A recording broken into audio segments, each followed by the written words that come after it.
Осенний вечер был тихим и золотым, кладбище дышало покоем, а между рядами серых камней стояли мужчина и маленькая девочка. Он давно привык приходить сюда, к холодному надгробию, с портретом пожилой женщины, которую считал навсегда потерянной. Годы назад ему сообщили, что матери больше нет, и с тех пор боль стала частью его жизни, чем-то привычным и неотступным.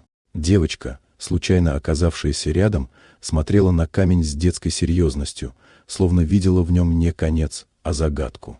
Именно в тот день судьба резко изменила направление.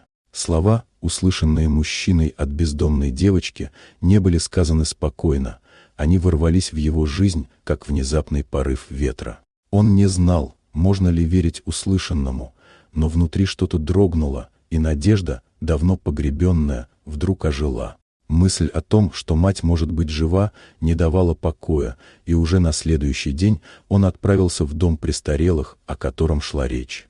Там, среди длинных коридоров и запаха лекарств, он увидел женщину, удивительно похожую на ту, что смотрела на него с портрета на надгробии. Она была жива, но ее взгляд был пустым и отрешенным. Когда-то ее нашли на улице, растерянную и одинокую, без документов и воспоминаний. Она не помнила ни своего имени, ни прошлой жизни, ни сына, которого когда-то держала за руку. Мужчина начал приходить к ней каждый день. Он рассказывал о ее молодости, о доме, в котором она жила, о детстве, которое прошло под ее заботливым взглядом.